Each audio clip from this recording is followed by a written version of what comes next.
So, yeah, we're just gonna... And something that we try to do, especially recently over the last year, is something called the Creator Showcases. So this is something where every month or so we try to feature at least one group or one person that's doing something really cool in VR chat. You've probably seen this. We featured Fins, Trans Academy. I don't think we've actually done Fraudy yet, but that would make a lot of sense, wouldn't it? We should. We totally should. We did Parasol, you know, it told a lot of different people, a lot of different amazing groups going on. And we try to feature them because we think they're doing great work and we want to show off that this is what VR chat can be for a lot of people, especially if you've never seen that corner of the world. Mm-hmm. I think there's... Oh, sorry, go ahead. Yeah, I was going to say one of the things that's really interesting about trying to represent like what VR chat is fundamentally what VR chat is entirely different for basically everybody. Oh, goodbye. So everything's fine. It's the suit. For some people, it's just about yeeting yourself across the entire world. Perfect. But yeah, like there was recently a Vice article that was written for VTubers specifically. But the whole pool of that article was essentially, how do you stand out as a VTuber? And like, if you go on any platform and you see like what people do in VR chat, it's like this tiny little thin line. Whereas there's all these communities in VR chat that like you don't know about unless you're basically embedded here. And there's more growing. Like the communities that exist now aren't the ones that exist, 5 months ago, or the ones that will exist 5 months in the future. So, for example, like there is a community now dedicated to flying the drone in VR chat. But before that, there was other flight communities in VR chat. There's a lot of flight communities. There's some people that like dogfighting. There's some people that like putting on air shows in VR chat, which is unbelievably cool, but is something that you never hear about outside of if you are in those communities in VR chat. And it's not just about highlighting those communities and making other people see like, oh, they're really cool and stuff. But then it's also about going the other way and communicating with those communities. Because the way that we're going to communicate, and that can best communicate with, like, for example, someone that just bought a Quest and put it on their head for the first time and has no idea what any of these things are, versus someone that's highly engaged and is spending, hundreds of hours in VR chat and attending VR raves and all that kind of stuff, right? It's an entirely different type of communication. In part of doing communications and from a community management perspective or any kind of PR perspective is being able to talk with many different voices, but having everyone understand the same message. And it's something that is genuinely really difficult to do, especially when you have a really diverse community, but it's also really rewarding. One of the things that I personally enjoy quite a bit about this is that when I'm putting messaging out there and I start to see it repeated back at me, this is actually a really weird thing of like when I will basically, through all of the work that I'll do, I'll try to be like, this is why we're doing X, Y, or Z. And then, a month later, I will go on, I'll be just browsing Reddit, just on my free time, not on work or anything, and I'll see someone like basically paraphrase what I said, but like in their own words, and be basically, projecting it from their chest. And that's always such a great feeling because it means, cool, I did it. I did my job. I connected with this person and I made them understand exactly what it was that I wanted them to understand. So that's also really good. And you just like slammed straight into me. That was terrifying. It is what it is. It is what it is. It is what it is. Yeah. I think there's actually been like a really good, super like pinpoint example of that with the leader Discord. We mentioned this earlier, but basically goodbye.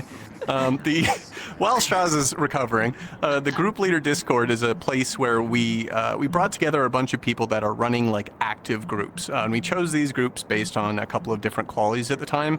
When we were building the age verification system, we were like, we need people that are going to use this. So it's people that are running group publics, they're actively moderating it, and maybe they're already trying to do their own version of age verification. So we went out, we grabbed a bunch of people, and we did that through data analysis, through just feet on the ground, which often is kind of how this kind of work goes. And we brought them all into a central Discord. It started out with like 5 people, then 10, then 20, then 30. We beta tested with AVM with them, and we worked through them, got a lot of feedback. The original version of age verification. Acronyms get mixed up in my brain a lot, but the original version was very different, and then we had basically that feedback to work off of. So that kind of communication gave us the feedback that let us launch it. That Discord now has around 200 groups represented in it. We're preparing for some further launches of group-centric features and kind of doing some feature research there. But stuff like that is, it's why it's really important to be able to meet people where they're at. Or in the case where there is no central place, create it and then let people run it on their own. The wiki's another great example. I love talking about the wiki because we literally just like said, hey, who's good at making like wikis? Who's tolerant enough to deal with Media Wiki and all of its BS?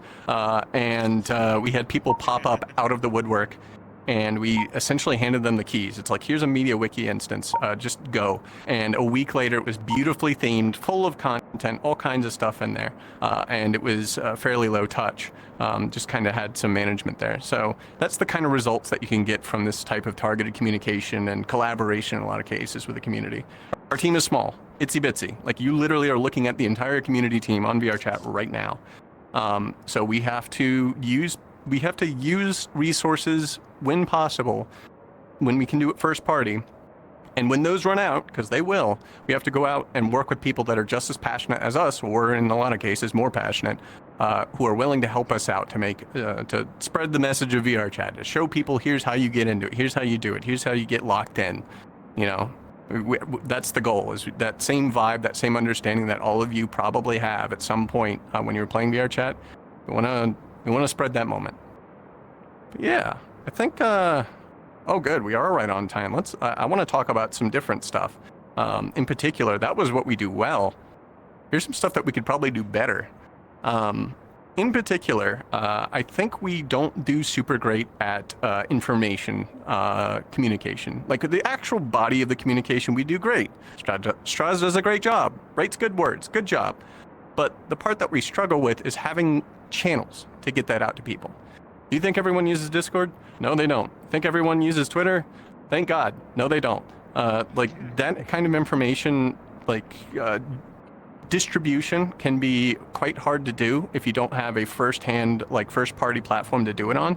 It just so happens that we do. So some of the things that I would love for us to do, I think we've talked about this, is like a pop-up that appears when there's a new update. You just see that mug right there talking at you about like, here's what's new in the update. I don't know, I'm already getting some ideas even just talking about it now. But in short, I'd love to have more channels to kind of address those challenges in particular. Yeah. What do you guys think? What's your pick? Ignore the sudden truck noises. There's oh, like yeah, background noise. Sorry. You're like on a race. Turn on noise cancellation.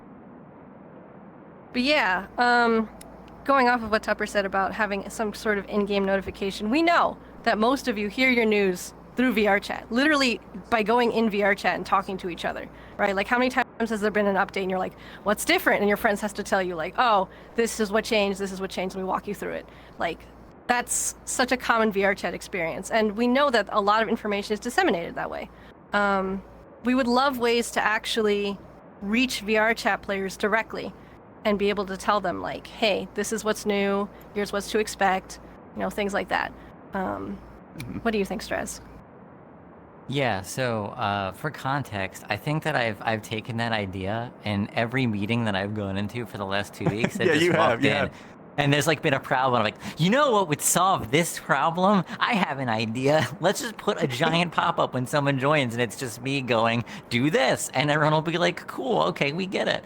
There's a reason why Discord does what they do, where when there's a big update, you get like everything kind of boiled down. And why, like, if you've ever played an MMO, it will have a launcher, or there'll be some easy way to figure out like what just happened. And so that's definitely a challenge. And yeah, it's like Tupper said, it's difficult to communicate the like precise amounts of information to the community, because like things get lost, things get put into the telephone game.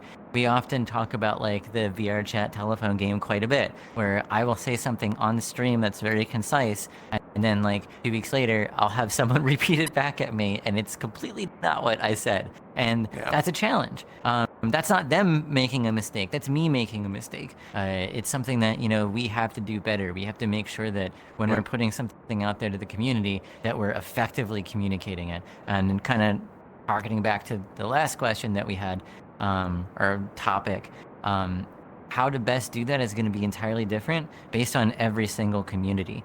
And so there's different ways that we'll try new methods of getting information out there, some of which is, maybe we try it once and we go, that was okay. Or other times we go, okay, no, we have to constantly do that. That's how things like the text developer update kind of came to be, or how the reason why we do developer update videos, the reason why we do patch notes videos. It's the reason why, sometimes we have a streamer Discord and we sit streamers down and we'll say, hey, this feature is coming soon. Like, this is how it works, blah, blah, blah, blah, blah. And then that's great because those people can then go out to their communities. And when someone says, why doesn't X, Y, or Z work this way? They can say, oh, I know, I was told. And then they'll say whatever the correct thing is. And that's super helpful.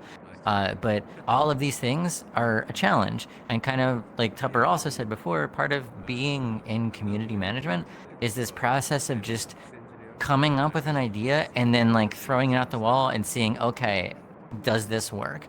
And you're going to throw a lot of ideas at the wall and not all of them are going to work. But when something does, you kind of grab hold of it and then you just iterate on that thing until it becomes kind of like a pillar of your communication strategy.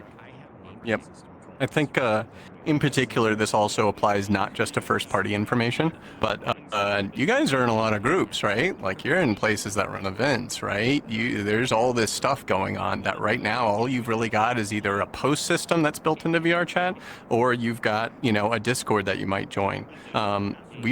This kind of like information being brought to the user, to inside the headset or on the screen, that could play just as well for community as well. So like that kind of stuff, we'd love to do that. I think communication in general is a challenge, just as someone pointed out in chat. Like, these are relatively easy from an engineering point of view, but what's not easy is getting resources, because we've got things to do. We've planned them out. We have the strategy that we've laid out at the beginning of whatever half, and fighting for those can be tough.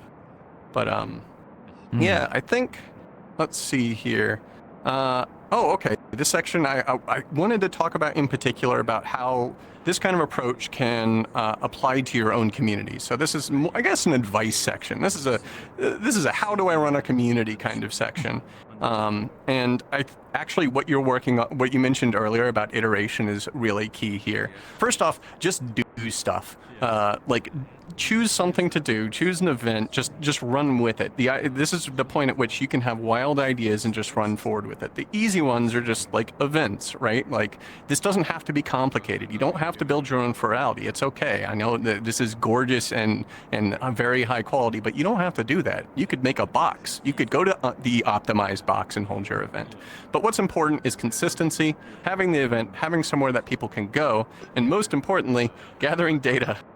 And this doesn't mean like having Excel spreadsheets. Apologies for any sirens. Hopefully the cancellation's getting that. But you just need to know if you're being successful or not, right? Like, if you notice, oh, I've got 10 people this time and they're interested, and I mention, hey, let's do a different event, and all of a sudden I got 30, you should roll with that.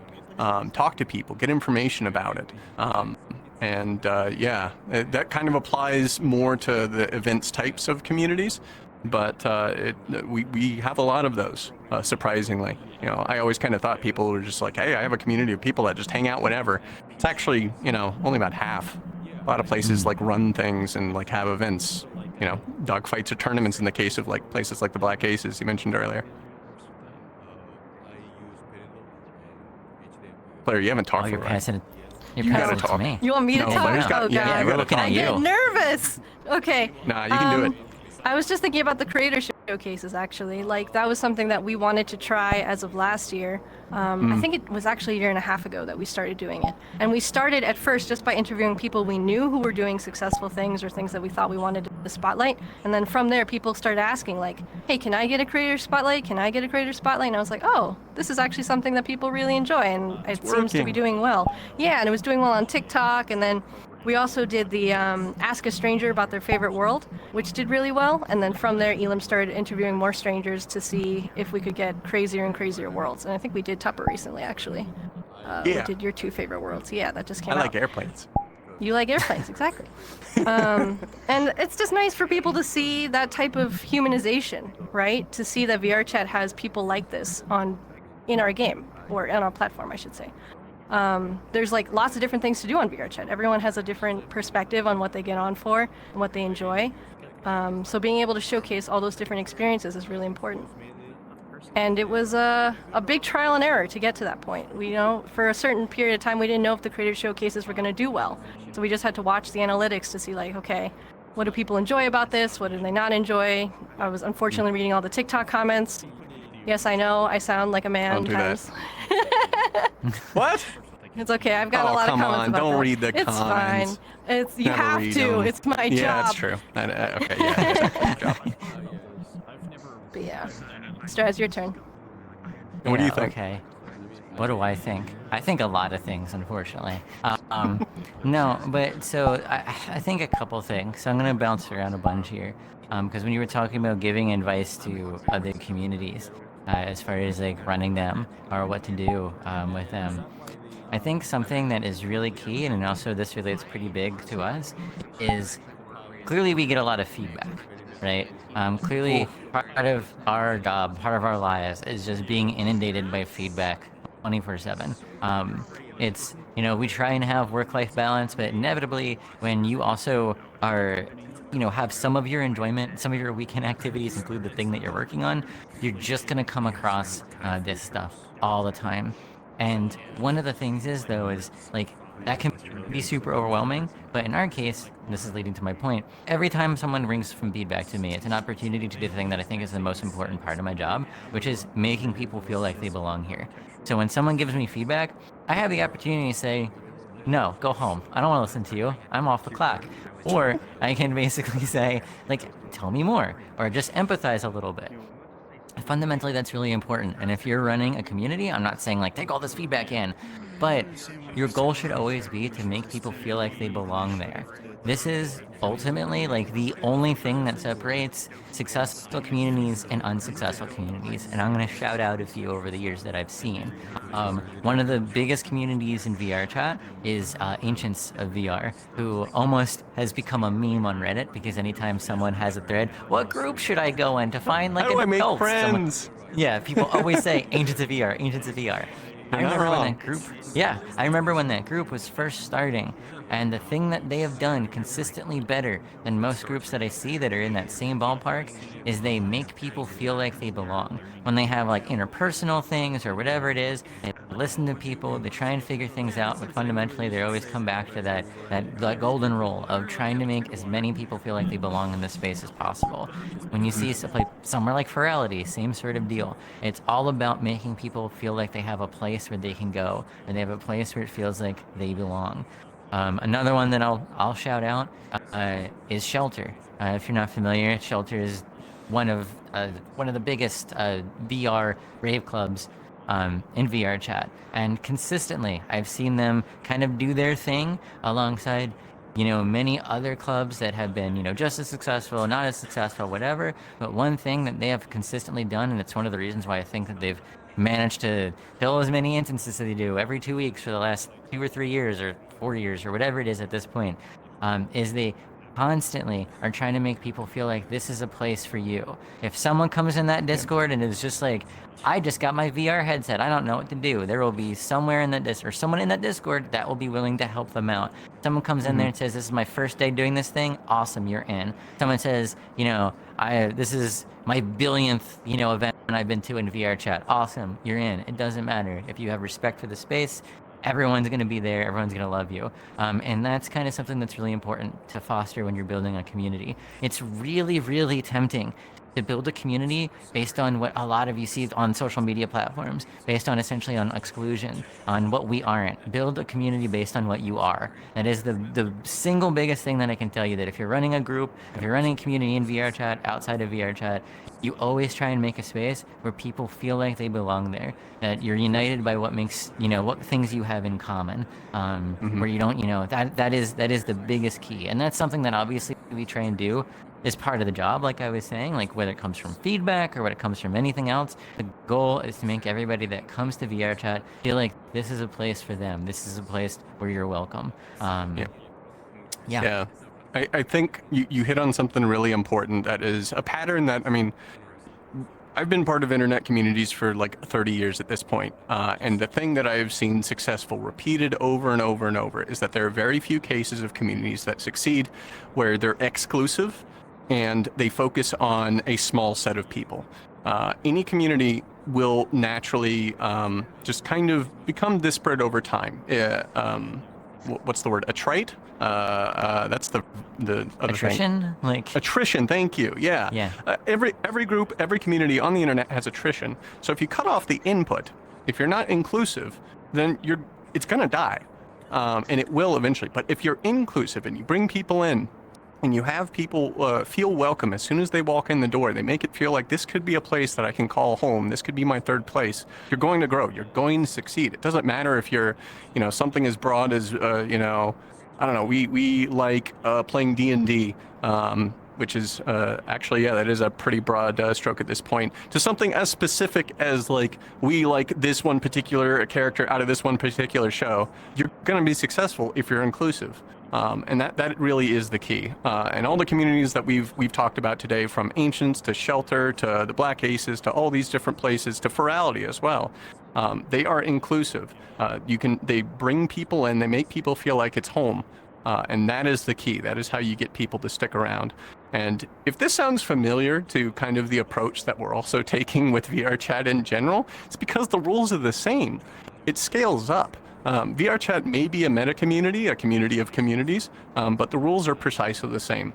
So if you see someone and you want them to stick around, if you're like, okay, well, this person seems pretty cool, I feel like that they should have an opportunity to have what I've had. Spend a little bit of extra time, welcome them into the community.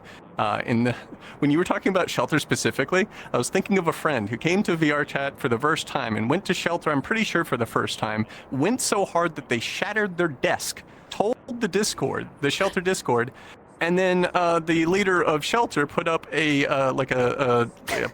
coffee or whatever, some kind of donation thing. Within 3 minutes, they had enough to pay for like 3 desks. So that kind of welcome, obviously this is don't go breaking desks for everybody, but that kind of thing, yeah, I remember it too, that's the sign. That's the sign that you're doing it right. And you don't have to pay someone for their desk to do it. You just have to make someone feel welcome. Especially in a space as we've not so subtly hinted several times, the internet is kind of not super great right now for lots of different types of folks, and all you have to do is just be a little bit kind. That's it. I want to. Speaking of that, I saw it has scrolled past, so unfortunately I can't call out your name, but I did see this question, and we're about to transition to Q&A. Okay, I think perfect transition. I did wanna call this one out. I saw someone say, "Where do you draw the line, though?" Because obviously there's people that can join your community, that won't be as tolerant. And there's the paradox of tolerance is a thing. This is really simple. It seems really complicated. You can get in a Discord, you can argue about it for 13 hours, or you can just follow the simple rule. Do you want to bring people into your community that are going to fundamentally exclude other people from your community? And that is something that you basically can boil it down to. If you bring people into your community that are going to make people uncomfortable, are going to make your place be less inclusive, then you basically have your answer, right?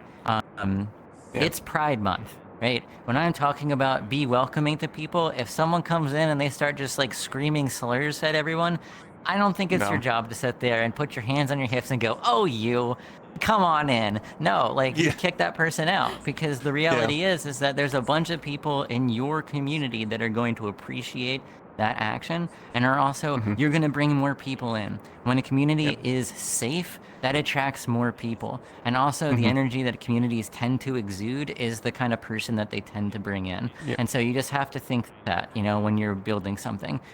Yeah, big shout out to Trans Academy. Yeah, don't work with assholes.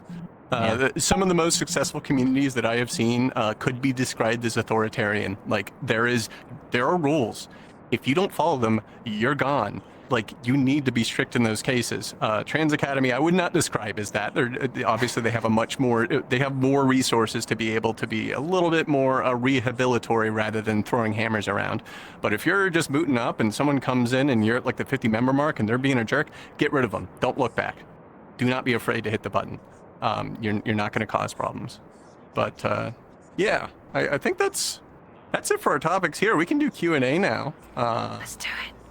Yeah. Oh God, jump scare. You know, Hello. I come behind. Yeah, no worries. Oh. Hi, and thank you all so Hi. much for your little presentation. We super appreciate it. I think the biggest lesson we can take away from is that the best way to create inclusivity is to just completely demolish your desk. I think that's the main takeaway I got from this, right? Shatter your desk. Shatter your desk, and people will give you money, and it'll be fine. Anyways, Yeah. don't do that. But if Please you'd like to don't. ask any questions to these lovely people, go to our 509e Discord channel in the events Q&A channels, and go to How Do We Cultivate the VR Chat Community panel by the VR Chat Community Team Q&A.